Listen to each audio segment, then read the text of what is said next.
Chapter 1. The Invitation to Thornapple. The late afternoon sun cast a golden glow over St. Mary Mead, softening the edges of the village's thatched cottages and dappling the hedgerows with light. Miss Jane Marple sat in her drawing-room, her knitting needles clicking rhythmically as she worked on a pale blue shawl. The room was quiet, save for the occasional chirp of a sparrow outside and the faint rustle of pages, as her maid, Florence, dusted the bookshelf. A soft knock at the door broke her reverie. Florence entered, holding a cream-coloured envelope with a wax seal. "This just arrived, ma'am," she said, her eyes bright with curiosity. "From Thornapple Cottage, no less. Hand-delivered by that odd boy from the Hargrove place." Miss Marple set her knitting aside, her interest piqued. Thornapple Cottage, perched on the edge of the village, was the home of Mrs. Eleanor Hargrove, a widow who had kept to herself since her husband's death a decade ago.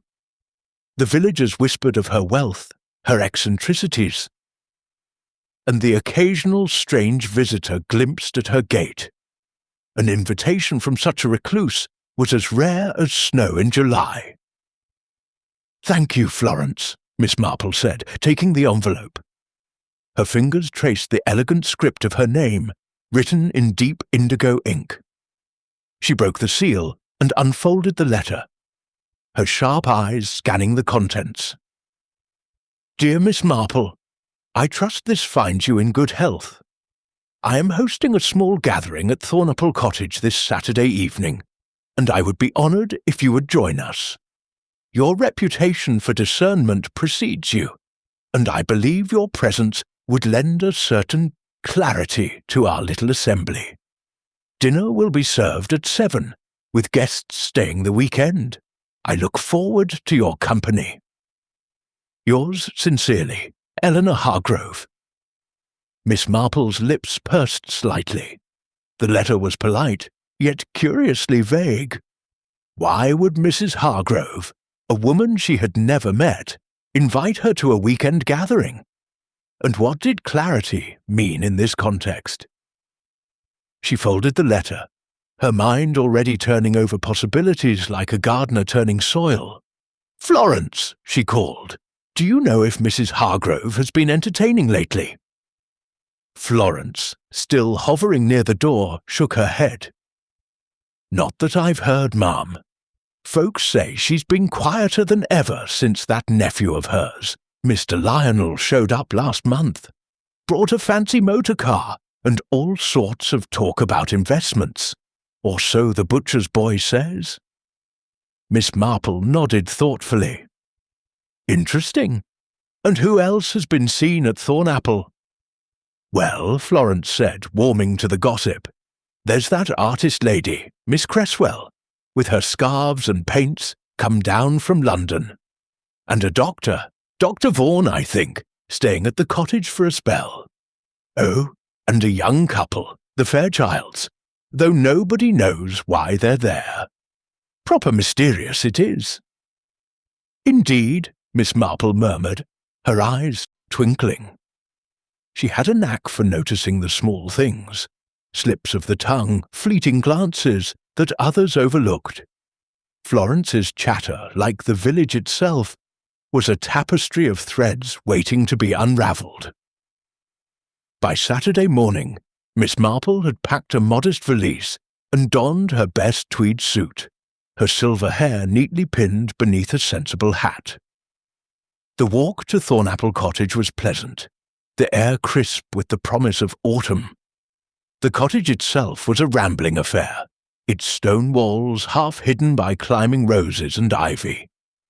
As she approached, the heavy oak door swung open, revealing a tall, gaunt woman in her 60s, dressed in black silk with a cameo brooch at her throat. "Miss Marple," the woman said, her voice low and measured, "I'm Eleanor Hargrove. Thank you for coming."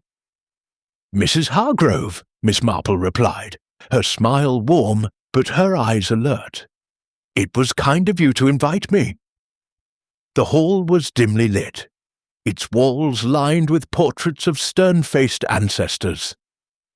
Mrs. Hargrove led her to a parlour where a fire crackled in the grate, casting shadows on the polished furniture. "The other guests will arrive shortly," she said. "I've planned a quiet weekend, but I confess, I hope your presence will ease certain tensions."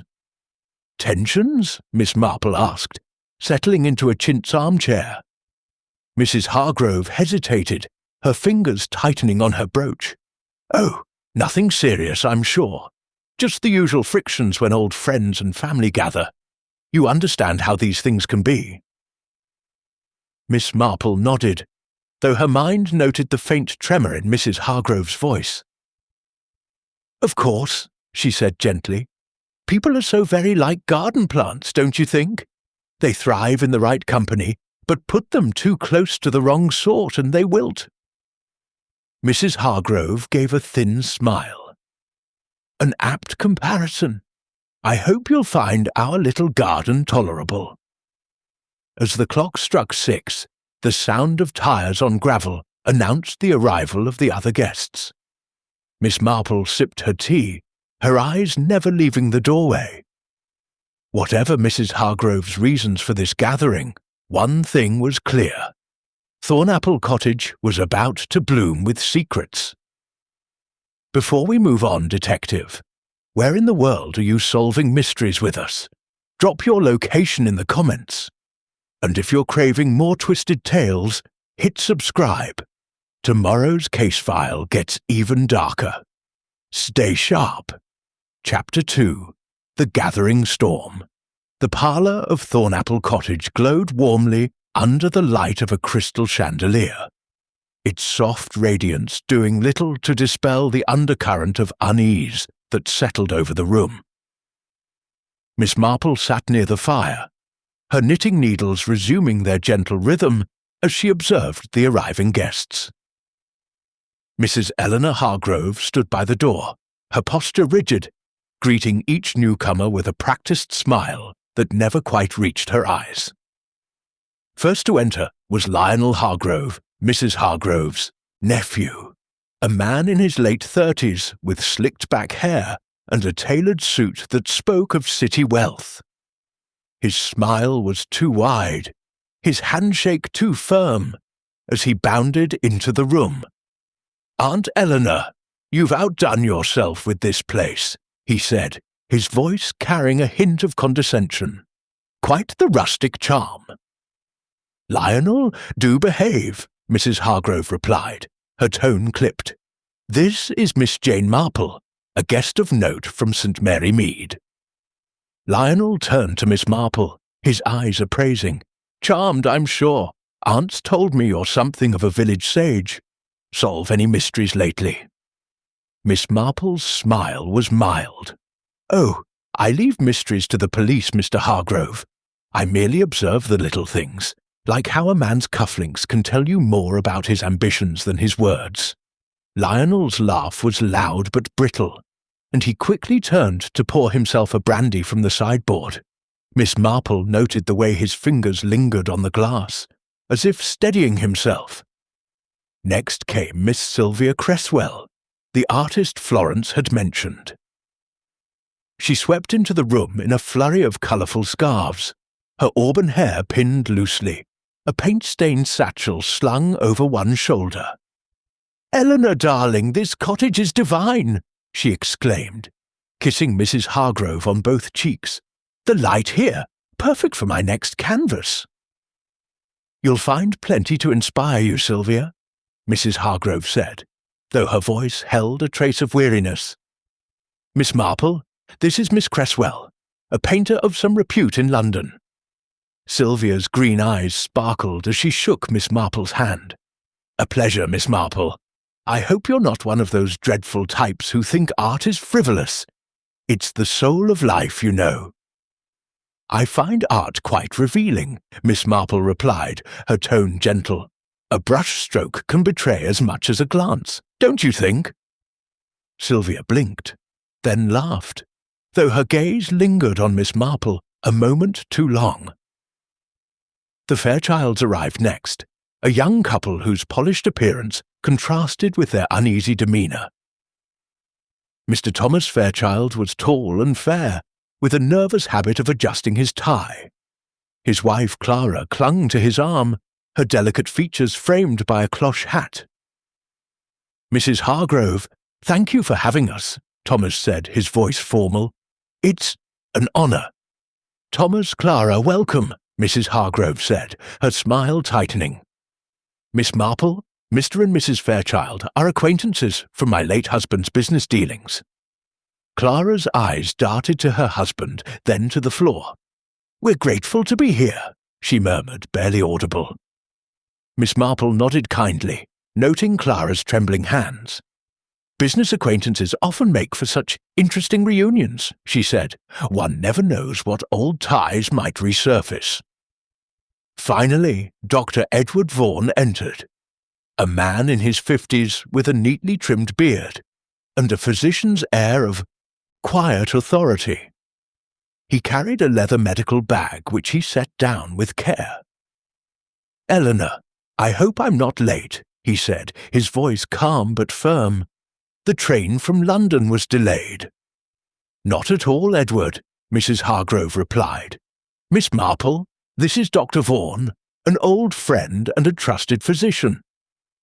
Dr. Vaughan bowed slightly. "Miss Marple, I've heard you're a keen observer of human nature. I hope you find our little gathering enlightening." "Oh, I'm sure I shall," Miss Marple said, her eyes twinkling. "People are so very like books, Dr. Vaughan. The covers are lovely, but it's the pages within that tell the true story." As the guests settled, a maid served sherry, and the room filled with the hum of polite conversation. Yet Miss Marple sensed a discordant note beneath the pleasantries. Lionel's joviality seemed forced, Sylvia's laughter too sharp. The Fairchilds sat close together, their whispers barely audible, while Dr. Vaughan's calm demeanour felt like a mask. Mrs. Hargrove moved among them, her eyes flickering with something akin to apprehension. "Dinner will be served shortly," Mrs. Hargrove announced, breaking the tension. "I trust you'll all find the weekend memorable." Miss Marple sipped her sherry, her mind cataloguing every glance, every pause. The air in Thornapple Cottage was thick with secrets, and she suspected that by the weekend's end, one of them would prove deadly. Chapter 3. The First Crack. The dining room at Thornapple Cottage was a study in faded elegance, its long mahogany table set with fine bone china and silver candelabra that flickered in the draught. Miss Marple sat between Clara Fairchild and Dr. Vaughan, her eyes quietly taking in the scene as the maid served a delicate consommé. The guests, dressed in their evening best, maintained a veneer of civility, but the air crackled with unspoken tensions. Mrs. Hargrove presided at the head of the table, her black silk gown lending her an air of solemn authority. "I trust the soup is to everyone's liking," she said, her voice carrying a faint edge. "It's an old family recipe." "Delightful, Aunt Eleanor," Lionel Hargrove said, raising his spoon with a flourish, "though I dare say it could use a touch more spice.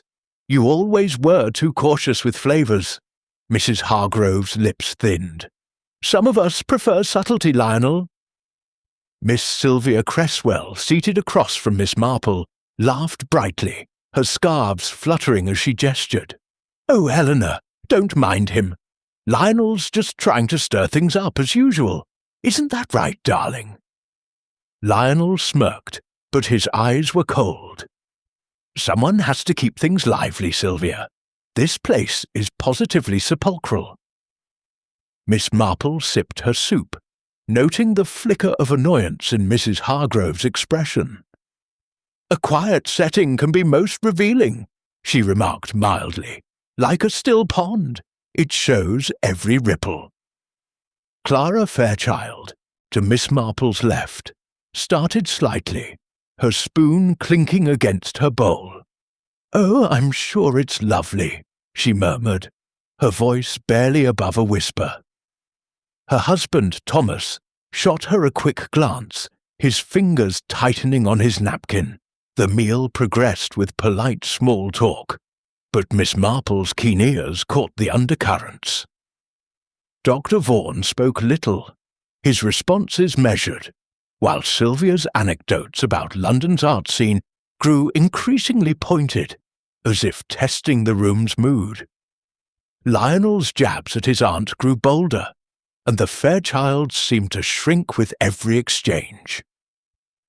As the maid cleared the soup bowls and brought out a tray of teacups for the next course, the incident occurred. Sylvia, reaching for her napkin, knocked her saucer, sending a delicate porcelain teacup crashing to the floor.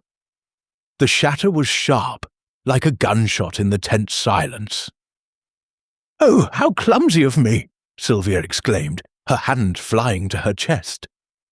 But Miss Marple noticed the way her eyes darted to Mrs. Hargrove, as if gauging her reaction.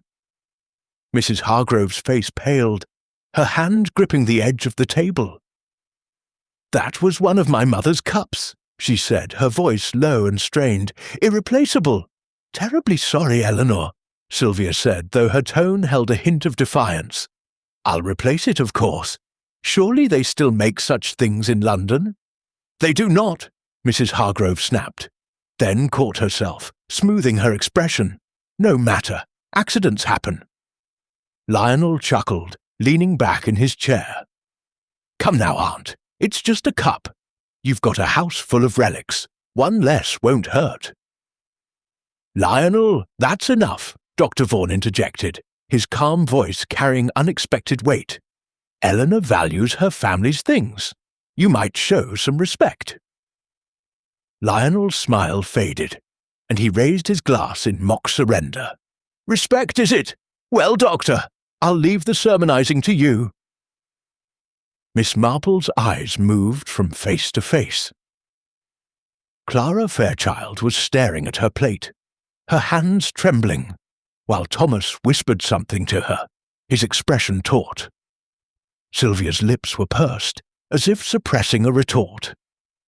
Mrs. Hargrove's fingers lingered on her cameo brooch, her breathing uneven. "It's curious, isn't it?" Miss Marple said softly, almost to herself, "how a small thing like a broken cup can stir such feelings. It reminds me of Mrs. Eldridge in St. Mary Mead. She broke a vase once, and it turned out to be the start of quite a revelation." The table fell silent. Sylvia's eyes narrowed, and Lionel's glass paused halfway to his lips. Mrs. Hargrove looked at Miss Marple, her expression unreadable. "A revelation, Miss Marple?" she asked. "Oh, nothing so dramatic," Miss Marple said with a gentle smile. "Just that small accidents often show us what people truly value or resent."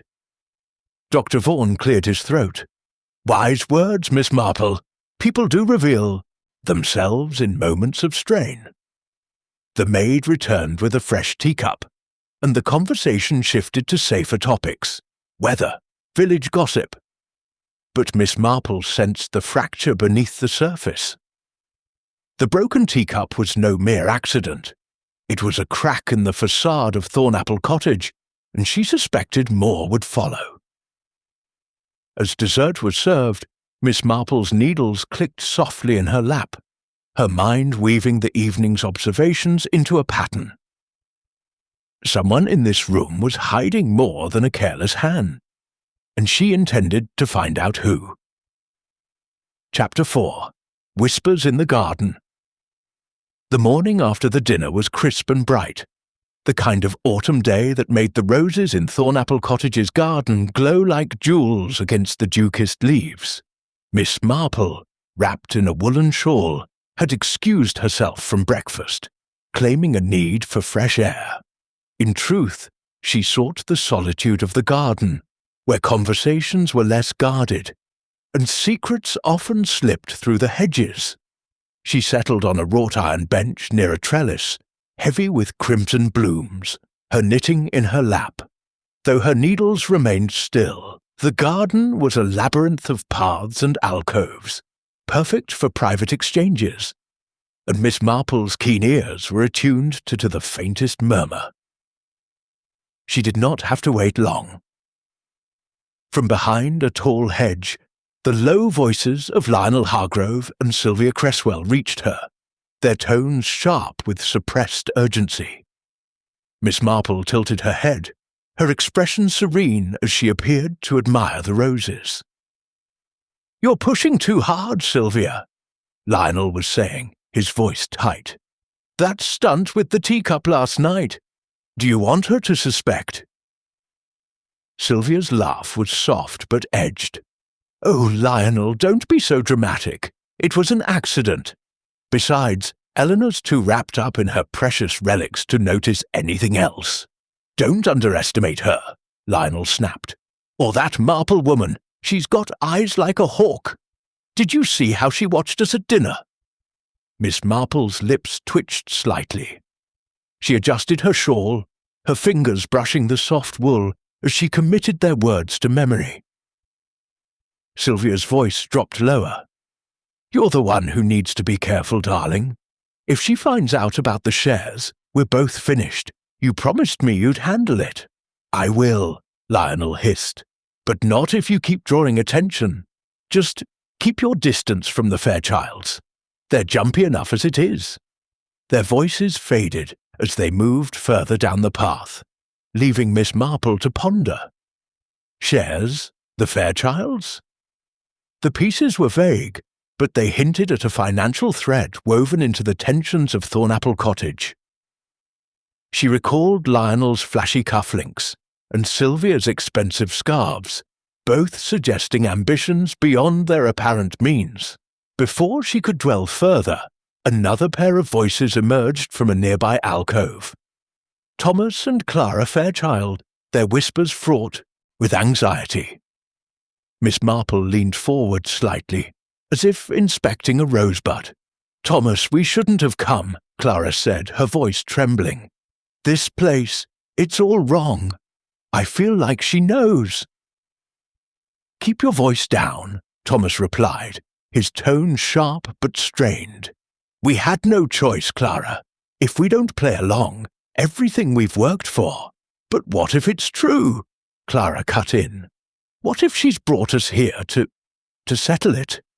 That letter was so strange, Thomas. And Dr. Vaughan? He keeps looking at me like he knows something." "Clara, stop it," Thomas said, his voice softening but urgent. "We'll get through this weekend. Just stick to the story, and don't talk to that old woman, Miss Marple. She's too curious for her own good." Miss Marple's needles resumed their gentle clicking, masking her presence as the Fairchild's footsteps retreated. She found their fear intriguing. Clara's mention of a letter and Dr. Vaughan's scrutiny suggested a shared history, perhaps tied to Mrs. Hargrove's cryptic invitation. As she rose to return to the cottage, a shadow fell across the path. Dr. Vaughan stood there, his medical bag in hand, his expression unreadable. "Miss Marple," he said, his voice calm but probing. "Enjoying the garden?" "Oh, very much," she replied, her smile disarming. "Roses are so like people, don't you think? Beautiful, but full of thorns if you're not careful." Dr. Vaughan's eyes narrowed slightly. "An astute observation. You'll find this garden has its share of thorns. Be careful where you tread." He tipped his hat and walked on, leaving Miss Marple to consider his words. A warning, perhaps? Or merely a doctor's caution? Either way, the garden had yielded more than roses this morning. The whispers she'd overheard were like scattered petals, hinting at a pattern she was only beginning to discern. As she made her way back to the cottage, the distant chime of the village church bell marked the hour. Miss Marple's mind was alight with possibilities.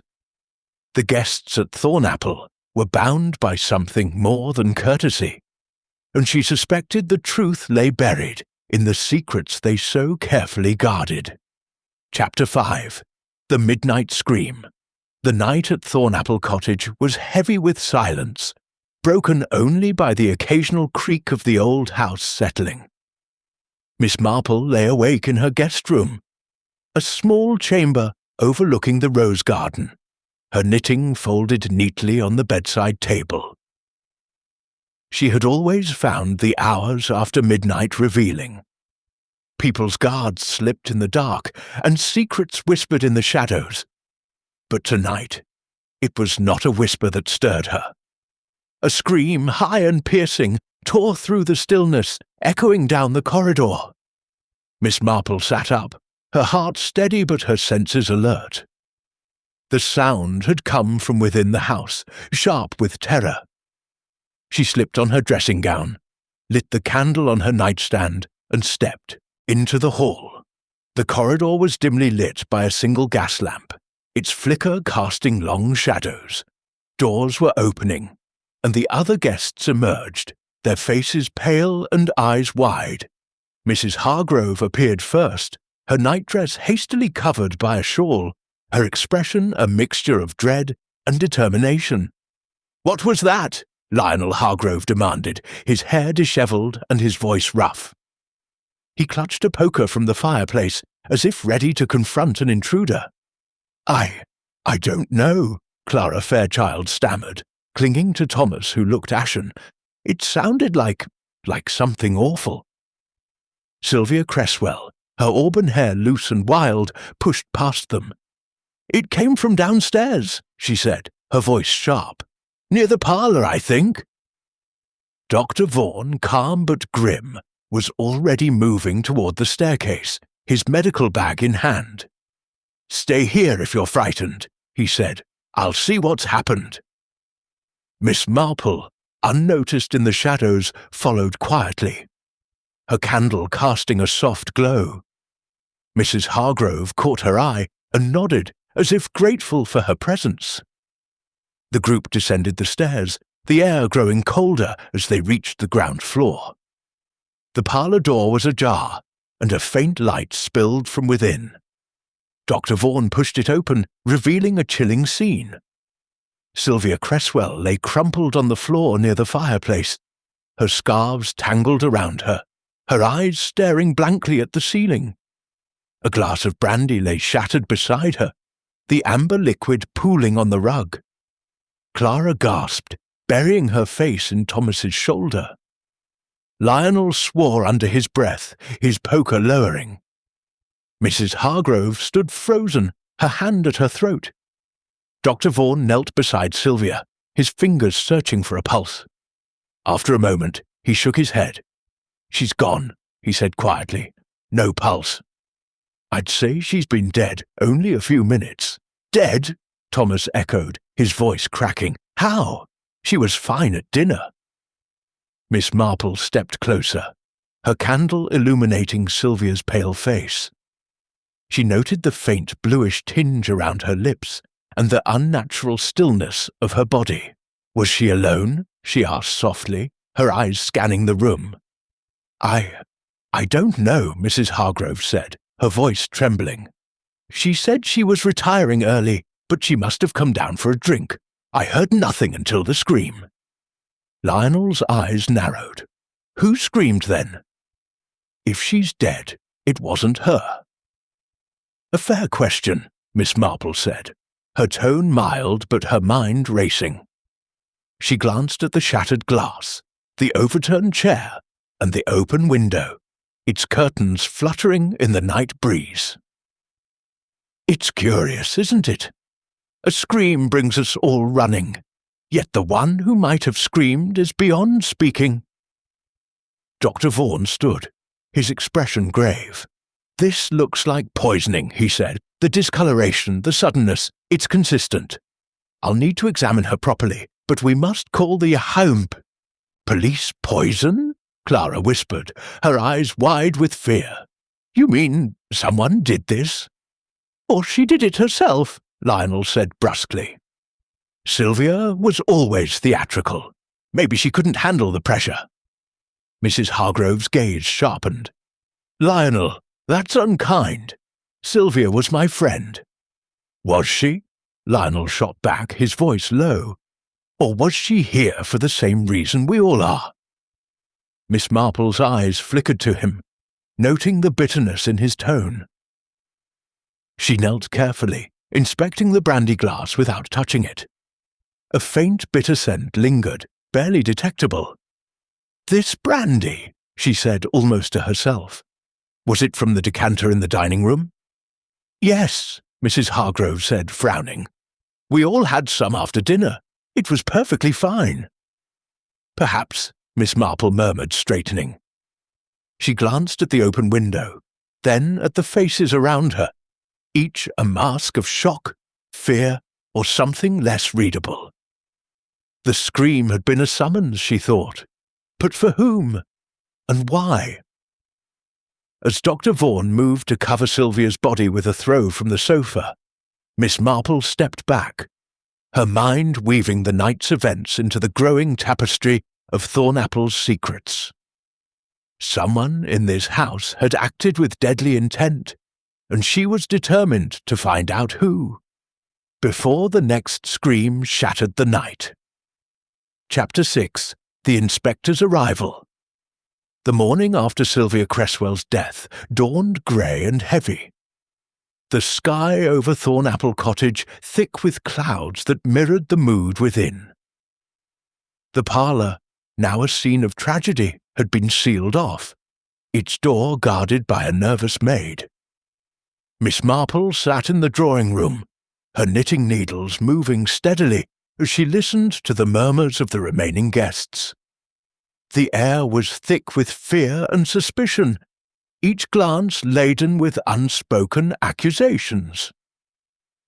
At precisely 10 o'clock, the crunch of gravel announced the arrival of Inspector Craddock, a sturdy man in his 40s with a no-nonsense demeanour and a neatly trimmed moustache. He entered with a constable in tow, his eyes sweeping the room with practised efficiency. Mrs. Hargrove greeted him, her composure fraying but intact. "Inspector Craddock, thank you for coming," she said, her voice steady despite the strain. "This is a terrible shock." "Indeed, Mrs. Hargrove," Craddock replied, his tone brisk but not unkind. "I'll need to speak with everyone present. But first, the facts. Dr. Vaughan, you examined the body." Dr. Vaughan, standing near the fireplace, nodded. "I did, Inspector. Miss Cresswell died of poisoning, likely cyanide, given the symptoms. Rapid onset, no external wounds. The brandy glass beside her may be the source." Craddock's eyes narrowed. Cyanide? Not exactly a household item. Someone brought it here with intent. He turned to the group. Who was the last to see Miss Cresswell alive? Lionel Hargrove, leaning against the mantel, shrugged. "We all saw her at dinner. She was her usual dramatic self. Said she was going to bed early." "Early?" Craddock pressed. "Yet she was in the parlour after midnight. Why?" Clara Fairchild, pale and clutching Thomas's arm, spoke up hesitantly. I heard her moving about. Around 11, I think. I thought she was just restless." Thomas shot his wife a sharp look, but Craddock's attention was already elsewhere. "Miss Marple," he said, spotting her in the corner. "I've heard of your knack for getting to the bottom of things. Any observations?" Miss Marple's needles paused, and she looked up with a gentle smile. "Oh, Inspector, I'm just an old woman who notices small things. For instance, the window in the parlour was open last night, despite the chill. And the brandy glass. Such a pity it shattered. It makes one wonder if it was meant to hide something." Craddock raised an eyebrow. "Hide something? You think the glass was broken deliberately?" "I only think," Miss Marple said, her tone mild, "that accidents are rarely as accidental as they seem. In St. Mary Mead, we had a case once. A broken teapot, of all things, that concealed a far greater crime." Lionel snorted, Really, Miss Marple, this isn't a village squabble. Sylvia was poisoned, not tripped over a teapot. Quite so, Miss Marple agreed, her eyes twinkling. But small details, Mr. Hargrove, are like threads in a tapestry. Pull one, and the whole picture unravels. Craddock jotted a note, his expression thoughtful. Right. Constable, secure that glass for analysis. Dr. Vaughan, you're certain about cyanide? As certain as I can be without a laboratory, Dr. Vaughan replied. I've sent for a coroner to confirm. Mrs. Hargrove's hands twisted in her lap. Inspector, surely this was an accident. Sylvia, she could be impulsive. Perhaps she took something herself. Suicide? Craddock said, his voice sceptical.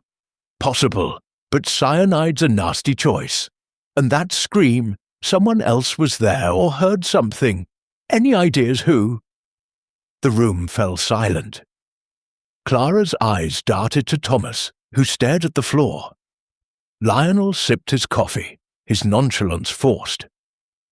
Dr. Vaughan's face remained impassive, but his fingers tightened on his medical bag. Miss Marple spoke softly. The scream, Inspector, was quite distinct. Not a cry of pain, but of shock, perhaps. As if someone saw something unexpected.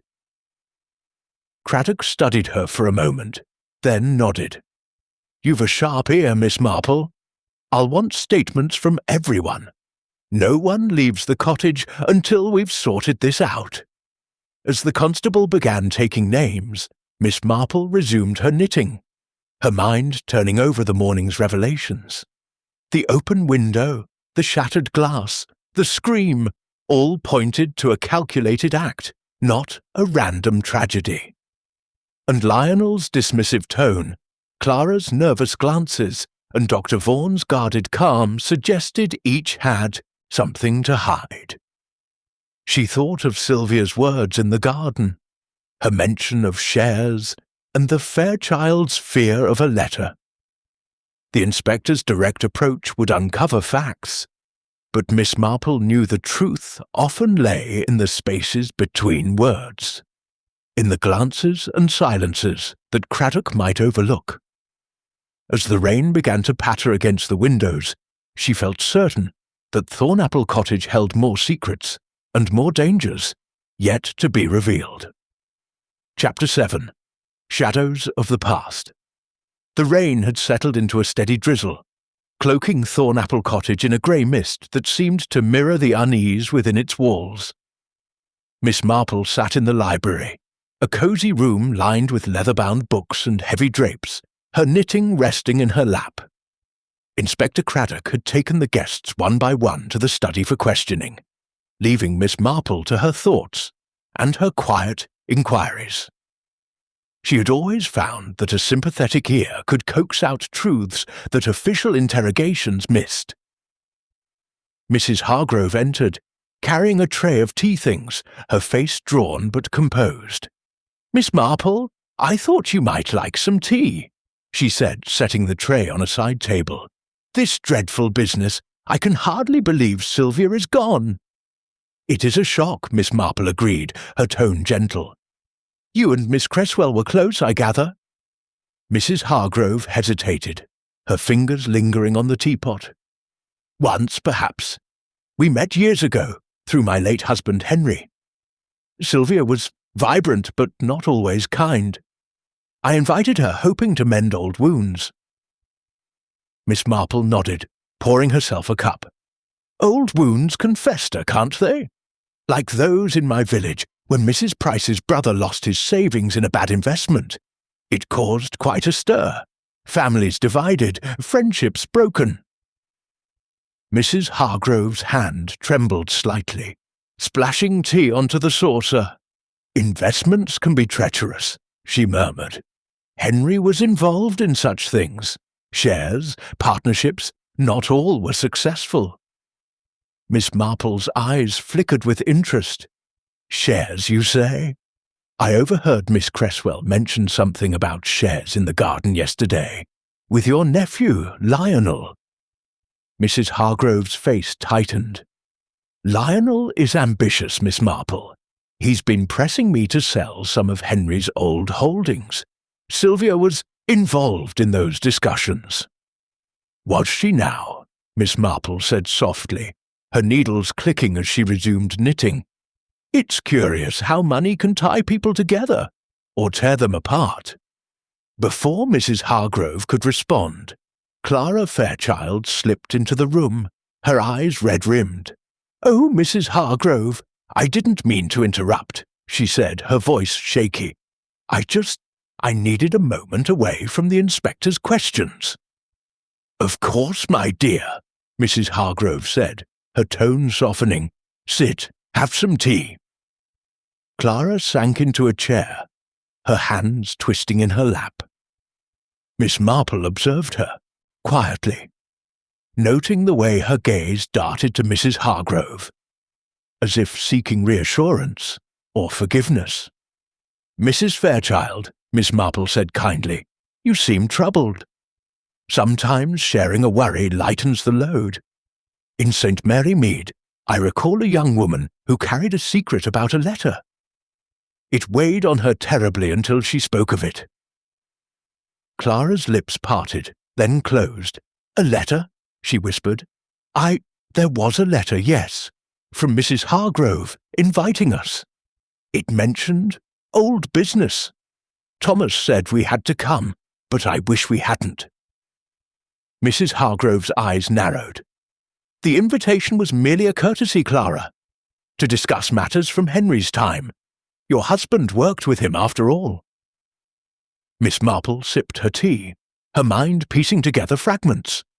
"Mr. Fairchild was in business with your husband, Mrs. Hargrove? And Miss Cresswell, too, perhaps? It's remarkable how past ventures linger like shadows." Mrs. Hargrove's expression grew guarded. Henry's company financed several projects. Thomas was a junior partner, and Sylvia, she invested in one of his ventures. It didn't end well. A scandal, really, though it was hushed up years ago. "A scandal?" Miss Marple asked, her tone innocent. "The sort that leaves grudges, I suppose?" "Some might say so," Mrs. Hargrove replied curtly. "But that's ancient history."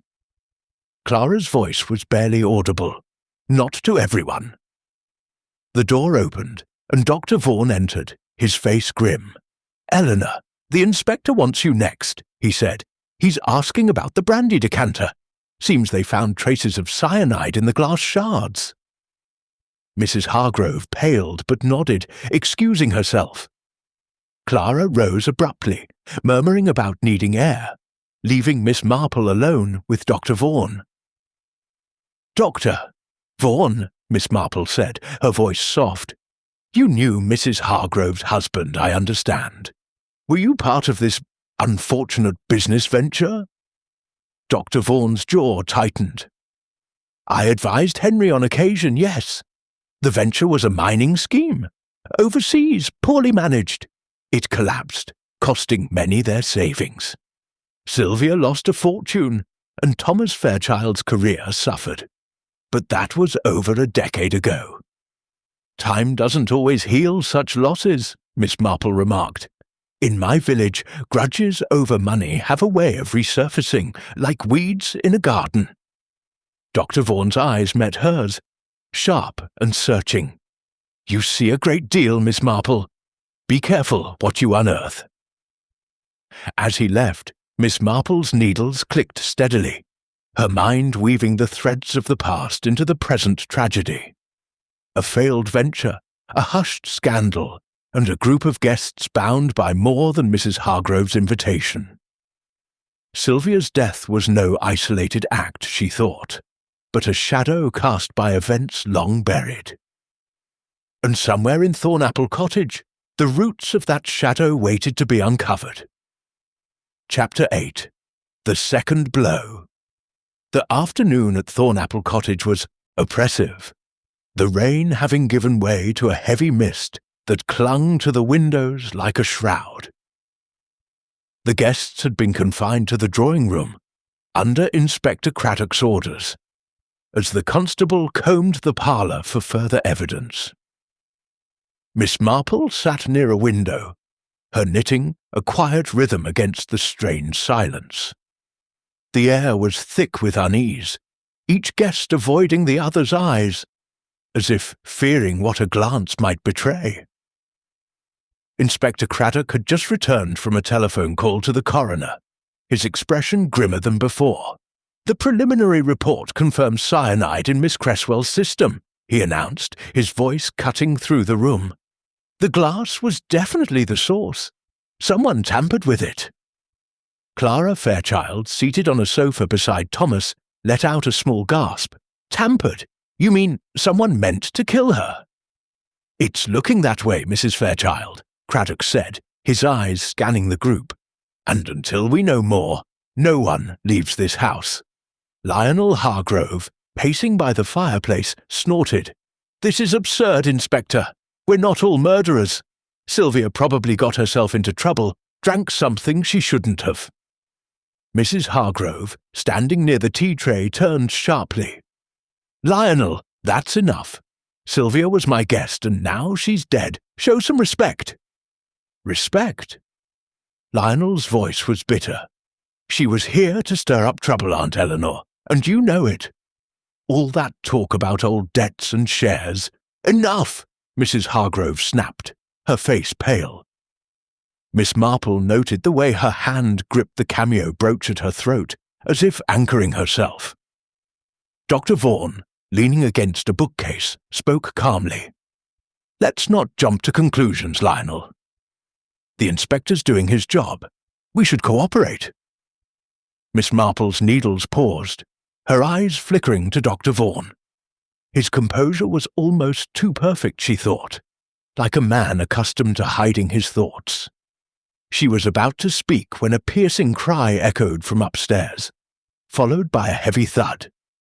The room froze. Craddock was the first to move, bounding toward the stairs with the constable at his heels. The guests followed, Miss Marple trailing at a measured pace, her mind already racing. The sound had come from the upper corridor, near the guest rooms.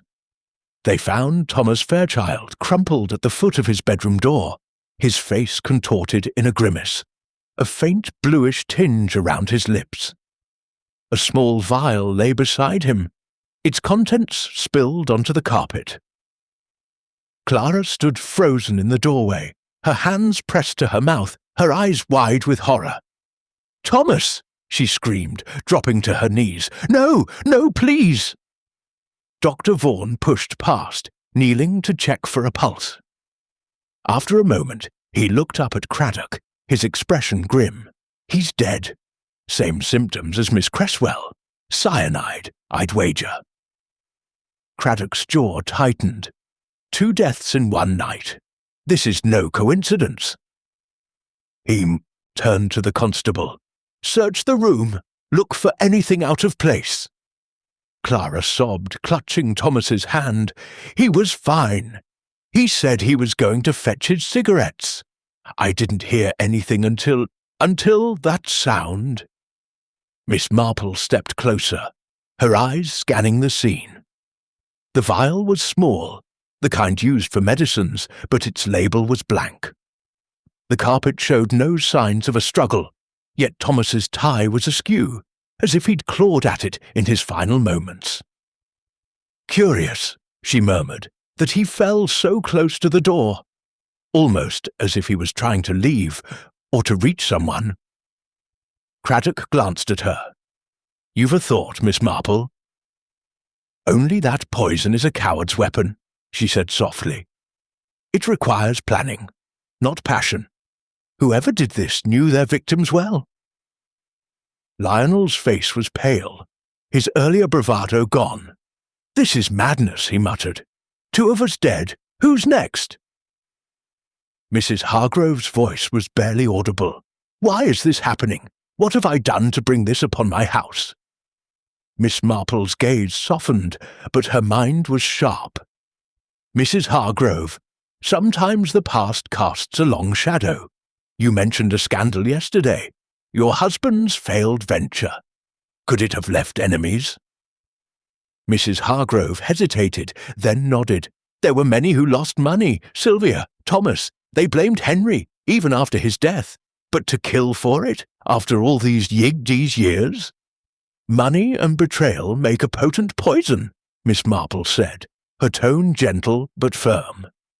In my village, a grudge over a small debt once led to a most unfortunate incident. People can be very patient when they feel wronged. Craddock's eyes narrowed. You're suggesting a motive from this old scandal? I'll need details, Mrs. Hargrove. Names, dates, anyone who might hold a grudge. As the constable began searching Thomas's room, Miss Marple stepped back, her eyes lingering on the vial. 2 deaths, both by cyanide, both tied to a past that refused to stay buried. The remaining guests, Mrs. Hargrove, Lionel, Clara and Dr. Vaughan, were bound by more than this weekend, she thought. And one of them, she was certain, was weaving a deadly thread through Thornapple Cottage. Chapter 9. The Locked Room Riddle. The atmosphere at Thornapple Cottage had grown stifling, the weight of 2 deaths pressing down on the remaining guests like the fog outside. Miss Marple sat in the drawing-room, her knitting needles idle as she listened to Inspector Craddock's latest findings. The constable had finished searching Thomas Fairchild's room, and Craddock now stood before the group, his notebook open, his expression one of grim determination. The situation's taken a peculiar turn, Craddock began, his voice steady but laced with frustration. Mr. Fairchild's room was locked from the inside when we found him. The key was in the lock, and the windows were bolted. No one could have entered or left without being seen. Clara Fairchild, her face pale and tear-streaked, shook her head. I don't understand, Inspector. Thomas locked the door himself. He said he wanted to be alone for a moment. I was in the hall, waiting. I heard the thud and I called for help. Lionel Hargrove, slumped in an armchair, let out a bitter laugh. A locked room! What is this? A penny dreadful! Next you'll say it was a ghost. Mind your tongue, Lionel, Mrs. Hargrove snapped, her hands twisting her shawl. This is no time for flippancy. Dr. Vaughan, standing by the window, turned to face the room. Inspector, could the poison have been administered earlier? A slow-acting dose, perhaps, that took effect in the room? Craddock frowned. Possible, but unlikely. The coroner's initial report suggests the cyanide acted quickly in both cases. Miss Cresswell's death was near instantaneous, and Mr. Fairchild's symptoms match. The vial beside him was empty, but it had traces of cyanide. Miss Marple, her eyes fixed on a loose thread in her knitting, spoke softly. It's curious, isn't it, how both victims were poisoned with cyanide, yet in such different settings. One in an open parlour, the other in a locked room. It suggests a killer who plans meticulously. Craddock's gaze sharpened. You've a theory, Miss Marple? Only an observation, she replied, her tone mild. In St. Mary Mead, we once had a case where a locked door hid a simple trick.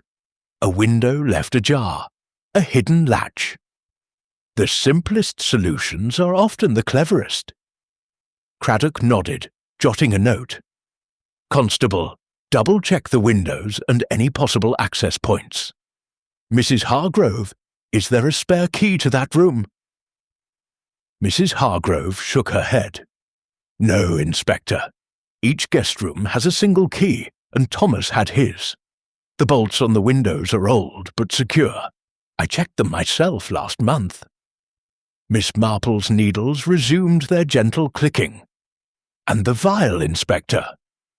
Was it something Mr. Fairchild might have carried? Clara's voice trembled as she answered. No, I've never seen it before. Thomas didn't take medicines, not like that. He was healthy, except for his nerves lately. Nerves? Miss Marple asked, her eyes soft but probing. Clara hesitated, glancing improbably at Dr. Vaughan. He was worried about this weekend. The invitation from Mrs. Hargrove, it brought up old memories. The business with her husband's company.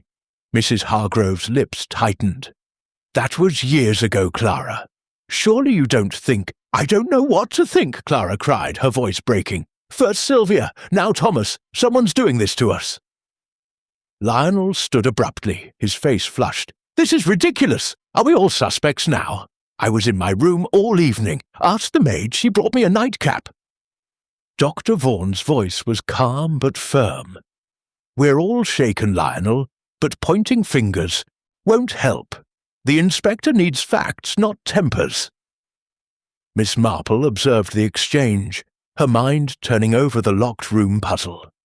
A locked door, a bolted window, a vial of cyanide.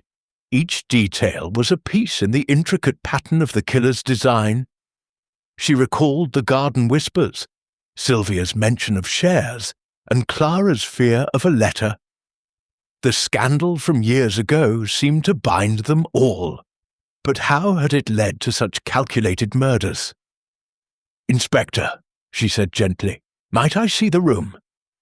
Sometimes a fresh eye notices what others miss. Craddock hesitated, then nodded. Very well, Miss Marple, but don't touch anything. The group followed Craddock upstairs, where the constable stood guard. Thomas's room was small but tidy, the bed unmade, a cigarette case on the dresser. The key remained in the lock, and the window bolts were indeed secure.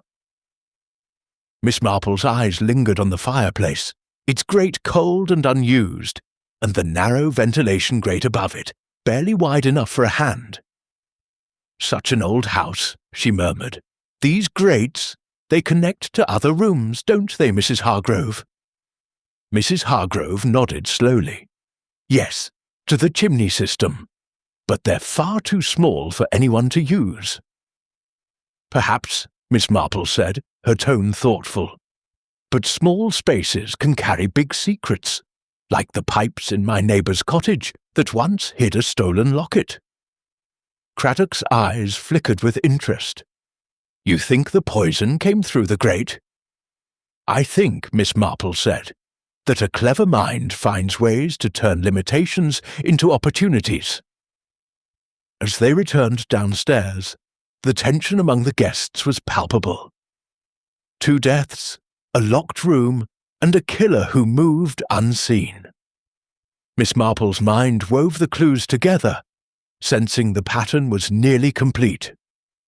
The killer was among them, she was certain, and their next move would reveal more than they intended. Chapter 10. Secrets Unravelled. The late afternoon light filtered weakly through the drawing-room windows of Thornapple Cottage, casting long shadows across the tense gathering. The air was heavy with the scent of damp wool and wood smoke, and the remaining guest, Mrs. Hargrove, Lionel, Clara, and Dr. Vaughan, sat in uneasy silence under Inspector Craddock's watchful eye. Miss Marple, her knitting a soft counterpoint to the ticking clock, had spent the day listening, observing, and gently probing, her questions as delicate as the lace she worked. She turned to Clara Fairchild, who sat hunched on a sofa, her eyes red from crying. Mrs. Fairchild, Miss Marple said kindly, you mentioned Thomas's nerves yesterday. Was there something specific troubling him, beyond the invitation? Clara's hands twisted in her lap, her voice barely audible. He was afraid. The letter from Mrs. Hargrove. It mentioned settling old accounts. Thomas thought it meant she knew about his part in the scandal. Mrs. Hargrove, seated near the fire, stiffened. Clara, I meant no such thing. The invitation was to discuss Henry's estate, to clear up loose ends. Thomas was a partner in the mining venture, yes, but I held no grudge. Miss Marple's needles paused.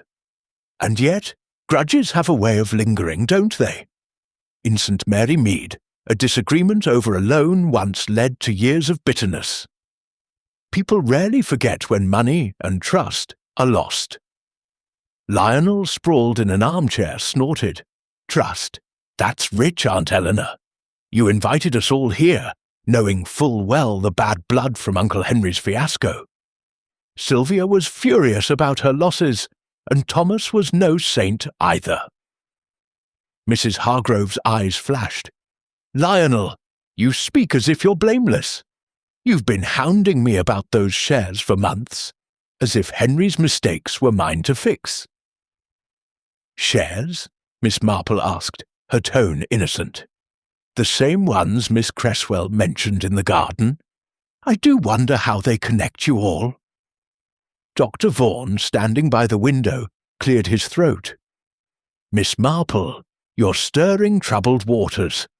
The mining venture was a disaster. Henry Hargrove promised wealth, but it collapsed, ruining investors like Sylvia and damaging Thomas's reputation. I advised against it, but no one listened." Miss Marple's eyes met his, steady and searching. "And you, Dr. Vaughan? Were you merely an advisor, or did you have a stake in it too?" Dr. Vaughan's jaw tightened. "A small investment, yes. I lost money, like the others, but I moved on."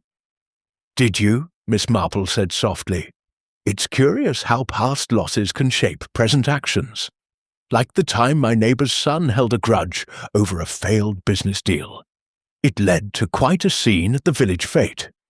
Clara's voice broke the silence, trembling but resolute. "Thomas wasn't innocent. He falsified some records to make the venture look better. Sylvia found out, years later. She threatened to expose him unless he paid her." The room froze. Lionel sat up, his eyes narrowing. "Blackmail? Is that what this is about?" Mrs. Hargrove's face was ashen. "Clara, is this true? Did Sylvia try to blackmail Thomas?" Clara nodded, tears spilling. "She came to us last month, demanding money. Thomas was terrified. It would ruin us. That's why we came here, to settle things." Miss Marple's needles resumed their rhythm. "And yet Sylvia is dead, and so is Thomas. It seems someone else had their own score to settle." Dr. Vaughan's voice was sharp. "Miss Marple, you're suggesting one of us is a murderer. That's a dangerous accusation." "Not an accusation," she replied, her tone gentle. "Merely an observation. People are like books, Doctor. Vaughan, their secrets are hidden in the margins, but they're there if you know where to look." Craddock, who had been listening from the doorway, stepped forward. "Mrs. Fairchild, why didn't you mention this blackmail earlier?" "I was afraid," Clara whispered, "and now Thomas is gone. I don't know what to think." Miss Marple's mind turned over the revelations. Sylvia's blackmail, Thomas's deceit, the shared history of loss. It was a tangled web of motives. She thought of the locked room, the cyanide vial, and the open window in the parlour. The killer was clever, using the house itself as a tool, but cleverness often left traces. "Inspector," she said, her voice soft, "have you considered the ventilation grates? Old houses like this have such intricate systems. In my village, a thief once used a chimney to hide stolen goods. Could something similar have delivered the poison?" Craddock's eyes lit with interest. "You're thinking the vial was dropped through the grate in Mr. Fairchild's room?" "It's a possibility," Miss Marple said. "A small one, but small things often lead to great truths." As Craddock dispatched the constable to examine the grates, the guests exchanged wary glances. The web of secrets was unravelling, and Miss Marple sensed the killer was growing restless. She would need to tread carefully, for the next move could be the most dangerous yet. Chapter 11. The Final Gathering. The evening at Thornapple Cottage was heavy with anticipation. the drawing-room lit by the soft glow of lamps that did little to dispel the chill of suspicion. Miss Marple had requested a gathering of the remaining guests, Mrs. Hargrove, Lionel, Clara, and Dr. Vaughan, under the pretense of discussing the weekend's events. Inspector Craddock, intrigued by her suggestion, stood by the door, his notebook at the ready. Miss Marple sat near the fire, her knitting in her lap, her calm demeanour belying the trap she was setting. "I thought it might help," Miss Marple began, her voice gentle but clear, "to talk openly about what's happened. 2 deaths in 2 days. It's a heavy burden for us all. In St. Mary Mead, when tragedy struck, we found that sharing truths, however painful, brought clarity." Mrs. Hargrove, seated stiffly in a high-backed chair, frowned. "What truths, Miss Marple? We've told the inspector everything we know. Have you?" Miss Marple's eyes twinkled as she looked from face to face. "There's a pattern here, you see. Sylvia's death in the parlour, Thomas's in a locked room, both poisoned with cyanide, both tied to a scandal from years ago. It's like a tapestry, and I believe the threads lead to one person in this room." Lionel, lounging by the mantel, scoffed. "This is nonsense. You're not a detective, Miss Marple. You're just a nosy old woman spinning stories." "Perhaps," Miss Marple said, unruffled. "But stories have a way of revealing truths. For instance, the story of the mining venture, Henry Hargrove's failed scheme.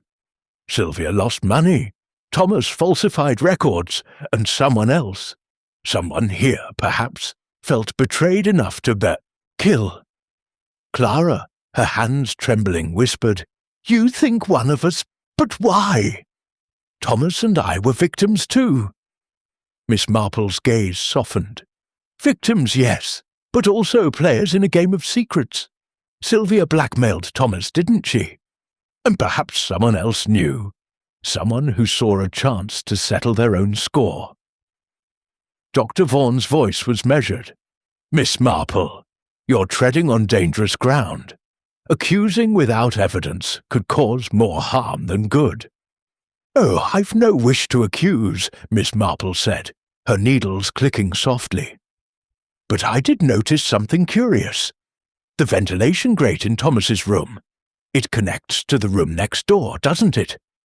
Dr. Vaughan, I believe your room is adjacent." The room went still. Dr. Vaughan's face remained calm, but his eyes flickered. "Are you suggesting I slipped poison through a grate?" "That's absurd. The grates are far too small."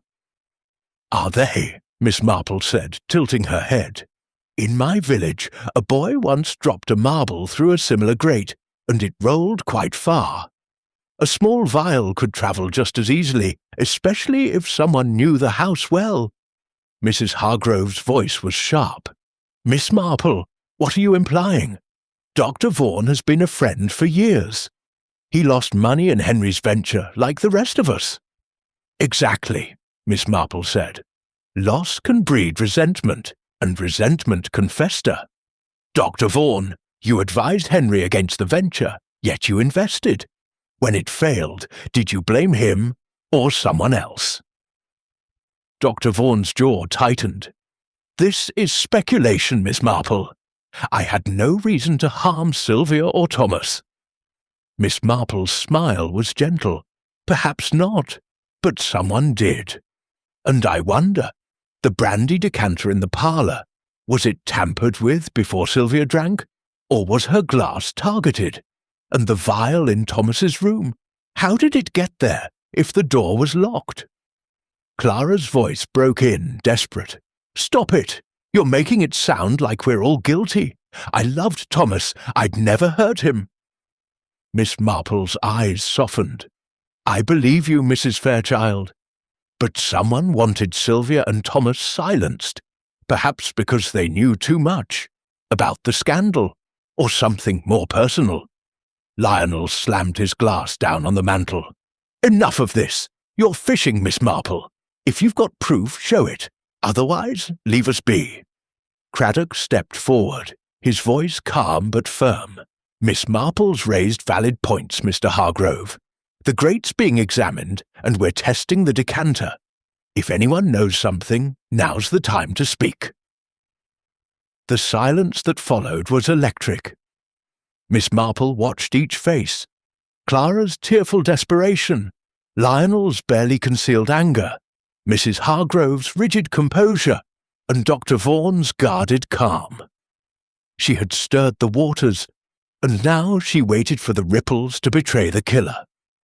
As the clock struck 8, a faint clatter came from upstairs, the constable perhaps investigating the grates. Miss Marple's trap was set, and she sensed the killer was close to making a mistake. The truth, she knew, was like a shy creature. It needed coaxing, but it would emerge. Chapter 12. The Thornapple Truth. The drawing-room of Thornapple Cottage was hushed, the flickering firelight casting shadows that danced across the strained faces of the remaining guests, Mrs. Hargrove, Lionel, Clara, and Dr. Vaughan. Miss Marple sat quietly, her knitting folded in her lap, her eyes bright with the clarity of a puzzle nearly solved.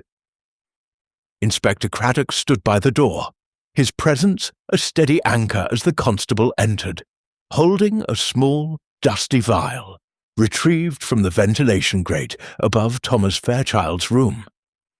"I believe we're ready to unravel this tragedy," Miss Marple said, her voice soft but commanding attention. "2 deaths, both by cyanide, both tied to a past that refused to stay buried. It's like a garden, you see. Neglect the weeds, and they choke everything." Lionel shifted uncomfortably, his voice sharp. "Get to the point, Miss Marple. Who's the killer?" Miss Marple's gaze settled on him, then moved to each guest. "Let's begin with the facts. Sylvia Cresswell was poisoned in the parlour, her brandy glass laced with cyanide. Thomas Fairchild died in a locked room, a vial of cyanide beside him. The ventilation grate in his room connects to Dr. Vaughan's, but that's only part of the story." Dr. Vaughan's face was impassive. "I've said it before, Miss Marple. The grates are too small for any real use." "Are they?" she replied, her tone gentle. "A vial could be dropped through, but I think the truth lies elsewhere. The real question is motive. Sylvia was blackmailing Thomas over his falsified records in Henry Hargrove's mining venture. But someone else had a deeper grudge, one that included both Sylvia and Thomas." Mrs. Hargrove's hands tightened on her shawl. "Miss Marple, I invited them to settle old debts, not to cause this." Miss Marple nodded. "I believe you, Mrs. Hargrove. Your invitation was a catalyst, but not the cause.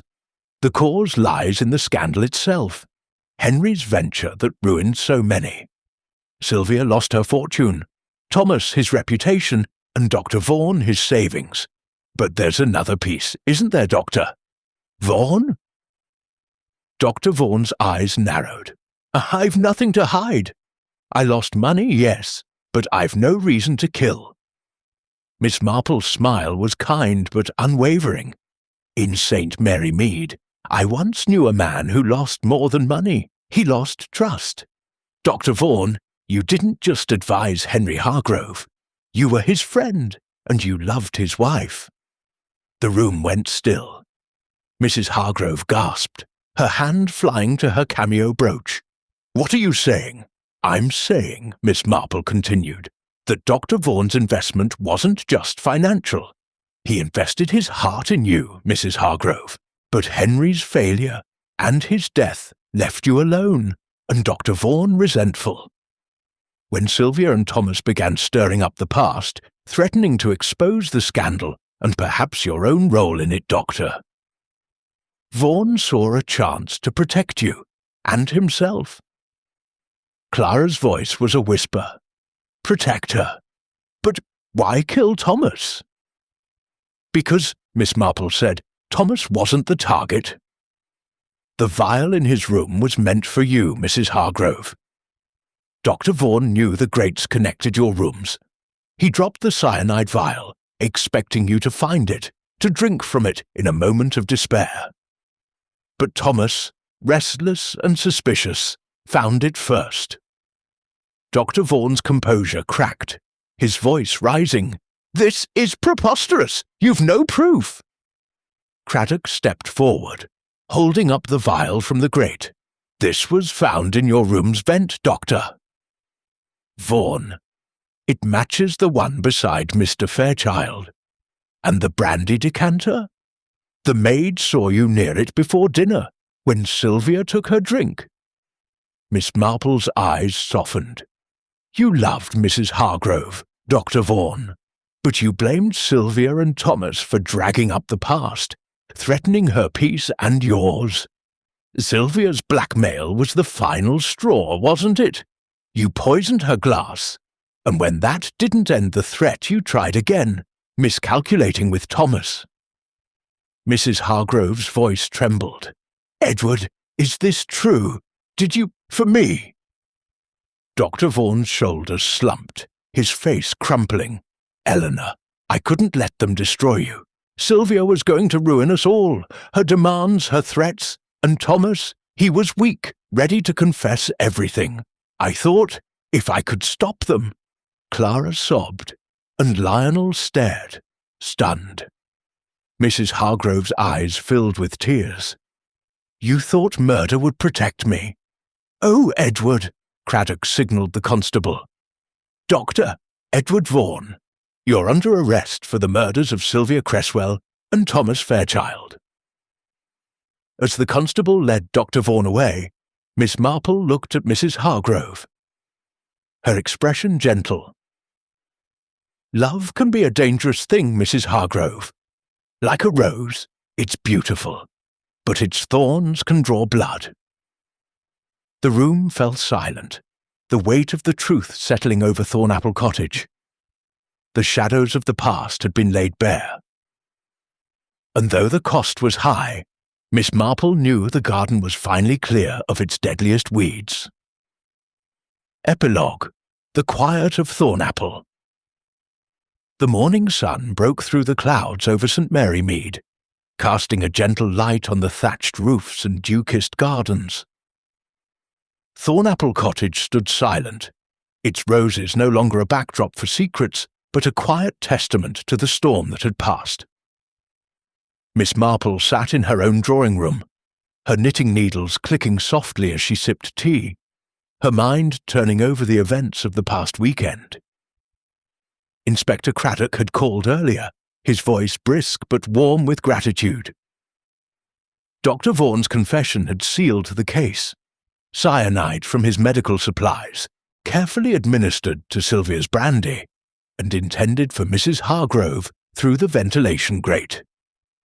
The tragedy, rooted in love and betrayal, had unravelled the last threads of Henry Hargrove's scandal. Dr. Vaughan faced trial, and Thornapple Cottage, for now, was closed, its mistress retreating to London to escape the whispers of the village. A knock at the door interrupted her thoughts. Florence, her maid, ushered in Mrs. Eleanor Hargrove, her black silk dress replaced by a subdued grey, her face weary but composed. "Miss Marple," she said, her voice soft, "I couldn't leave without thanking you. You saw what I couldn't, or wouldn't." Miss Marple set her knitting aside, her smile kind. "You're very welcome, Mrs. Hargrove. It's often the things we love most that blind us. In St. Mary Mead, I've seen many a heart led astray by devotion." Mrs. Hargrove's fingers touched her cameo brooch, now a bittersweet reminder. "Edward, I never imagined his love would turn so dark. And poor Sylvia, Thomas, Clara, they were all caught in the shadow of Henry's mistakes." "Shadows have a way of lingering," Miss Marple said gently, "but you've faced them now. Clara will heal in time, and Lionel, well, he may learn to value family over ambition." Mrs. Hargrove nodded, a faint smile breaking through. "You've a gift, Miss Marple. You see people as they are, not as they pretend to be. Oh, it's no gift, Miss Marple said, her eyes twinkling. Just a habit of noticing the small things. The way a glance betrays a fear, or a silence speaks louder than words. People are much like my knitting, you know. A single dropped stitch can unravel the whole pattern, but with care it can be mended. Mrs. Hargrove rose, her posture lighter. I'll sell Thornapple, I think.